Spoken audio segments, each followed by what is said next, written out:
Les femmes sont incapables d'identifier les signes subtils de réussite chez un homme.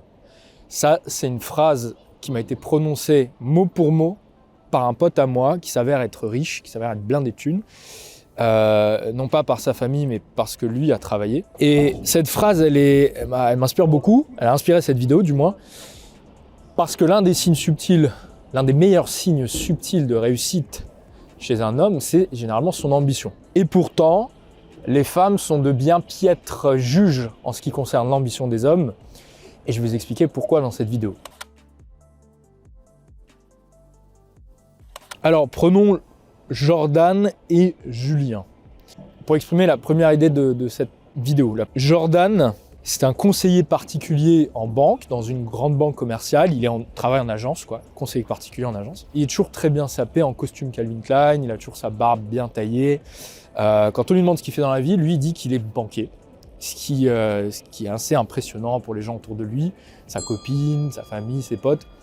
Il est un peu considéré comme le loup de Wall Street du groupe, parce qu'il a toujours des petites anecdotes finance à raconter. Il a son compte Instagram où il se prend en photo dans des beaux endroits avec des phrases motivantes, des citations de mecs ambitieux et motivantes. Il est très motivé pour faire du sport, toujours fit, classe, voilà, vous le voyez, il se tient droit, etc. Il parle dynamique. Et quand ils font des restos entre potes, il a toujours des anecdotes à raconter sur, par exemple, toujours des petites anecdotes de filou. Donc la dernière en date, c'était celle où il a mis 2000 € sur une crypto-monnaie et en à peine 6 mois, il a fait x2.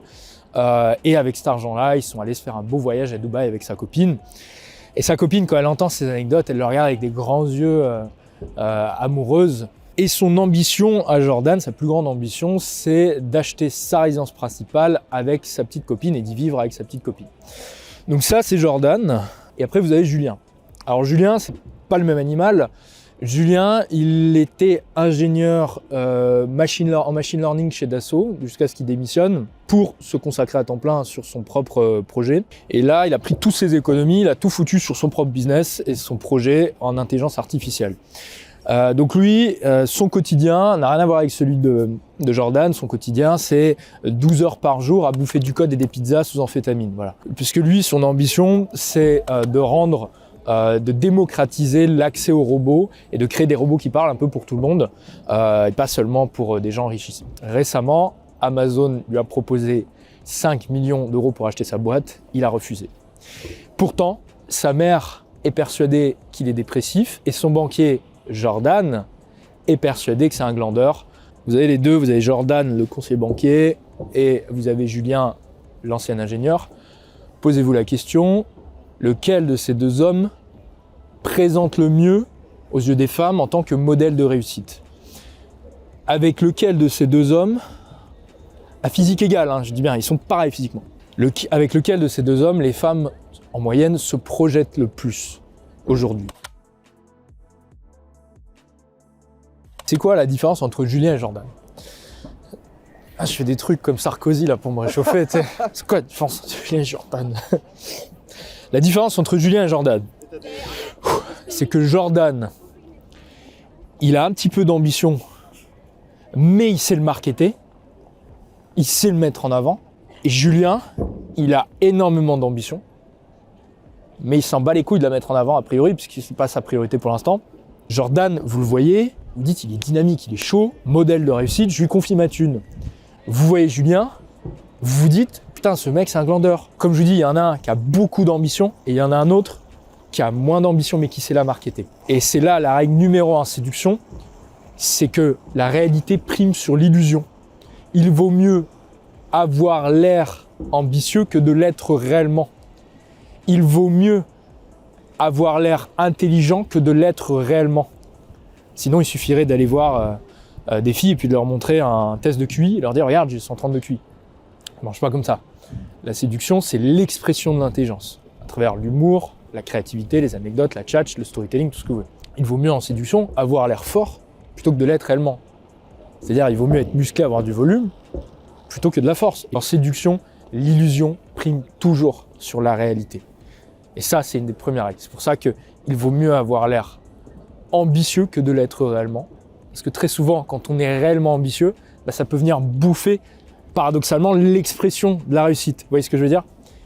à force de passer ses journées à faire une seule et unique tâche devant son écran, on en devient débile socialement et donc on n'est même plus capable d'exprimer l'idée de l'ambition et de la réussite. Vous voyez ce que je veux dire? Oui les gars, mon caméraman vient de me proposer des gants. Je vais allègrement refuser. C'est dur de faire des vannes quand il fait 0 degrés. C'est pas facile. Alors, dans mon prochain email que j'envoie chaque dimanche, je vais vous apporter des solutions pour tous les hommes ambitieux, travailleurs, tous les mecs, peu importe votre âge, que vous ayez 20 ans et que vous êtes un gros travailleur, que vous avez vraiment des gros projets, ou que vous soyez un trentenaire, un quarantenaire et qui bosse beaucoup. Je vais vous apporter des solutions, je vais vous expliquer comment concilier carrière, études, ambition et vie amoureuse, ou séduction quand on n'a pas de copine, c'est souvent aussi ce cas de figure. Donc je vais vous dire les meilleurs conseils que je donnerai en fonction des différents stades de la vie. Donc ça, ce sera dans le mail de dimanche prochain. C'est pas des mails à la con rédigés 3 ans en avance et écrits par des copywriters. C'est moi qui écris le mail du dimanche, c'est moi qui l'écris. Lorsque vous inscrivez aux emails du dimanche, vous accédez également à mon e-book gratuit 9 étapes pour trouver une copine, c'est cadeau. La deuxième idée que je vais exprimer, c'est l'idée comme quoi les hommes ambitieux sont les pires copains. Et d'ailleurs, mesdames, si vous recherchez un homme ambitieux et investi dans son couple, n'en cherchez pas un, mais 2.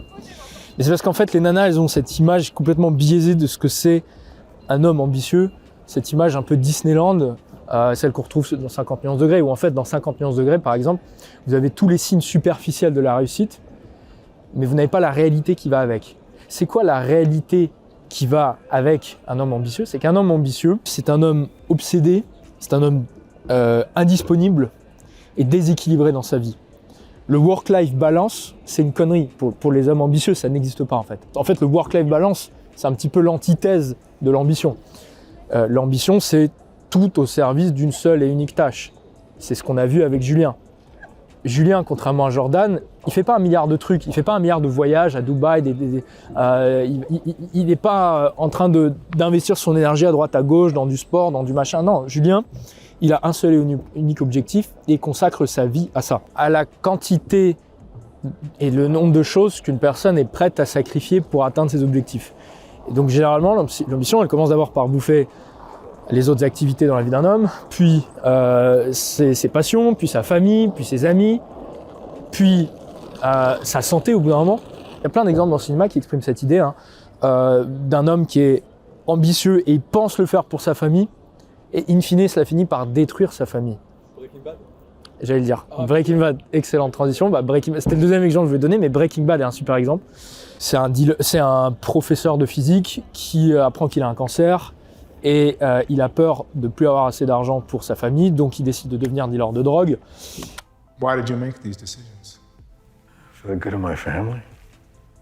Et durant son aventure, il commence à tellement kiffer qu'en fait, il est persuadé lui de faire ça pour sa famille, mais la chute, je crois que c'est ça, mon frère m'a dit, la chute, c'est qu'en fait, il fait ça juste pour lui et pas pour sa famille. You need to understand. I have to hear one more time that you did this for the family. I did it for me. Et gardez en tête que cette série, elle s'adresse à des hommes. C'est une des rares séries où il y a vraiment une audience beaucoup plus masculine que féminine. C'est une série qui est réaliste. C'est une série qui montre bien que l'ambition d'un homme, c'est pas comme un animal de compagnie en fait. Les femmes, elles ont un peu cette idée-là qu'elles peuvent avoir un homme ambitieux qui va réinvestir son ambition uniquement au sein de la famille. Ce sera un peu une ambition Disneyland, un peu comme la violence. Souvent, les femmes, elles ont cette... beaucoup de femmes qui recherchent un peu, un mec un peu violent, un peu bad boy, mais seulement vers les autres, seulement dirigé vers les autres, jamais vers soi, seulement dans le cadre un peu... dans le cadre d'un jeu sexuel, mais toujours dans certaines limites, etc. Le problème, c'est que un homme violent ou un homme ambitieux, il y a quelque chose d'animal au fond. C'est pas quelque chose qui se contrôle. Et donc, je reviens à Breaking Bad. Le mec est persuadé d'œuvrer pour sa famille. Au départ, l'ambition au service de la famille, puis elle dépasse le cadre de la famille et elle finit par tout bouffer. Parce que la seule chose qui compte finalement, c'est le désir de Walmart, je sais plus comment il s'appelle, bref. C'est pareil avec Loup de Wall Street. J'allais citer Loup de Wall Street avant que tu donnes l'exemple. Loup de Wall Street, il y a une scène qui est particulièrement stylée, je trouve, dans le film, dans la deuxième partie du film. Vous avez Jordan qui se retrouve avec son avocat. Son avocat essaie de lui dire Jordan, il faudrait que tu arrêtes tes conneries, tu vas te faire gauler par le FBI. Arrête maintenant, il te demande juste tu arrêtes tout maintenant et tu peux garder tout ce que tu as, tu payes juste une amende, vite fait, 1 million, je crois, c'est pas grand-chose pour lui. Et tu peux garder, regarde, tu as ta famille et tu as ta maison. Et là, en fait, on voit la scène où il est en train de regarder sa petite fille faire du cheval avec sa femme qui lui jette un sourire. Le mec, il a tout. Il a tout l'argent qu'un homme pourrait rêver d'avoir. Il a la famille, il a sa petite fille, il a le beau cadre de vie. Et pourtant, le mec, il continue à faire son bordel le lendemain. Il continue, il fait son speech, il dit non, en fait, on va pas s'arrêter là. Parce que il y a quelque chose, c'est une maladie, l'ambition en fait, c'est une obsession. Il n'y a rien de sain dans l'ambition, il n'y a rien de romantique dans l'ambition, ce n'est rien d'autre qu'une obsession pure et dure qui bouffe tout sur son passage, y compris la famille, y compris quand le mec était persuadé d'œuvrer pour sa famille. Généralement, mais Anakin, c'est pareil, il y a trop d'exemples dans le cinéma de trucs comme ça. Anakin Skywalker, il pense faire ça pour protéger sa maman et je crois sa gonzesse, princesse Leia, et il finit par la tuer, ou par l'étrangler, je sais plus ce qu'il fait, mais il finit par lui faire du mal. L'ambition ne se contrôle pas. L'ambition, c'est pas un petit animal de compagnie qu'on peut promener et puis qui va rester au sein du foyer. Et d'ailleurs, voilà, regardez maintenant une série ou un film pour femmes, 50 nuances degrés. Je crois que dans l'épisode 2, vous avez Christian, le héros, qui cette fois investit toute son ambition au sein du foyer. Donc on le retrouve, ils ont leur château ensemble avec leur petite famille, etc. Mais ça, c'est le rêve féminin, c'est le fantasme féminin.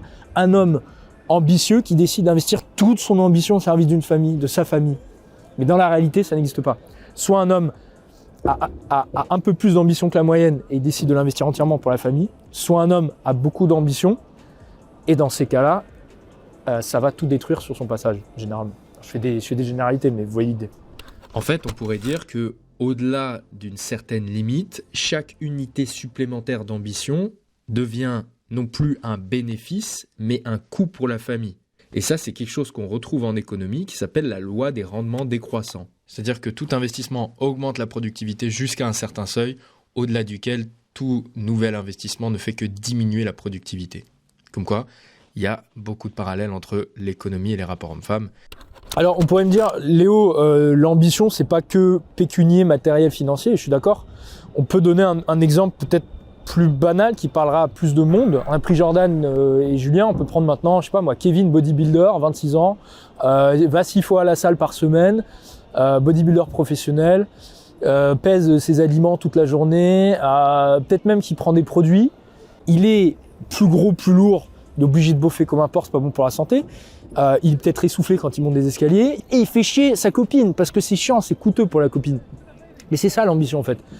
C'est l'ambition, encore une fois, comme je vous dis, ça dévore tout sur son passage, y compris la santé dans le cas du bodybuilder. Et c'est un coût pour la personne qui vit avec lui. C'est difficile pour la nana de vivre avec un homme ambitieux dans le domaine de la muscu parce qu'il faut le suivre à la salle, il faut accepter de se coucher tous les soirs à 22h, il faut accepter de peser les aliments. On a pris l'exemple du bodybuilder, on peut prendre l'exemple d'un pompier, d'un militaire. Il a un mode de vie qui est difficile, qui est coûteux pour les gens autour de lui. Le militaire qui part en OPEX, il faut que sa famille l'attende, le soutienne. C'est difficile, il peut peut-être mourir sur le terrain. Vous prenez n'importe quel homme, un artiste ambitieux sous LSD qui a un mode de vie complètement farfelu. Tous ces hommes-là, en fait, c'est un coût pour la fille qui est avec eux. C'était peut-être un bénéfice au départ, c'est devenu un coût dans la relation. Et là où je veux en venir, c'est le dernier point, c'est qu'une nana qui reste avec un homme, malgré ce niveau d'ambition, c'est une nana en or. Et c'est, je considère, l'un des plus beaux, entre guillemets, shit tests qu'un homme puisse faire à une femme, c'est-à-dire un test pour identifier son niveau d'attachement pour lui, un test pour savoir si elle l'aime vraiment, c'est de savoir est-ce qu'elle va supporter son mode de vie coûteux et ambitieux. Parce que c'est pas facile pour une nana. C'est pas facile pour une nana de suivre son copain bodybuilder à la salle, c'est pas facile pour une nana d'attendre son amoureux qui est parti sur le terrain au combat. C'est pas facile pour une nana d'avoir un homme qui est jamais à la maison parce qu'il est en train de bosser comme un bourrin. Et c'est là pour moi l'une des plus belles preuves d'amour que peut offrir une femme à son homme, c'est de lui montrer qu'elle est capable de supporter son niveau d'ambition, qu'elle est capable de supporter les sacrifices que lui va mettre en place dans sa vie, qu'elle est capable, pour le coup, elle, parce qu'elle fait un sacrifice, elle sacrifie une partie de sa jeunesse pour un homme, elle sacrifie une partie de son confort pour l'ambition d'un homme. Je pense qu'il faut vraiment valoriser ça chez une femme. On parle beaucoup des côtés un peu négatifs des fois des nanas, hein, mais il y a aussi les côtés positifs. Donc quand une nana fait ça pour un homme, quand une nana fait ça pour vous, qu'elle est prête à rester avec vous malgré votre ambition, alors c'est merveilleux, c'est très beau. Et c'est pour ça que Conor McGregor restait avec sa copine. Conor McGregor était en couple avec Dee Devlin avant de percer, quand il n'y avait aucun signe superficiel de la réussite, mais qu'il n'y avait que le coût de l'ambition. Elle est restée avec lui alors qu'il n'y avait que le coût de l'ambition et pas les avantages. Et c'est pour ça qu'il est resté avec elle. Et je pense que c'est la meilleure décision qu'il pouvait faire dans sa vie amoureuse, c'était de rester avec sa petite copine Dee Devlin. C'est vraiment un très bel exemple de réussite amoureuse, Conor McGregor, je trouve. Il n'a pas réussi que dans le business. En fait, il a réussi partout, ce gars-là, parce qu'il a réussi dans le combat, il a réussi dans le business, et il a réussi avec sa copine. Voilà, aujourd'hui, je trouve que ça avait du sens de filmer à la Défense, parce que on parle d'ambition, donc il y a les tours de la Défense, la brume, ça rend bien, cette idée que l'ambition n'a pas de limite. On peut pas voir le sommet de l'ambition, ça c'est rigolo. Donc on essaie de faire des choses belles, en espérant que ça vous plaît les gars. Allez, à plus, ciao.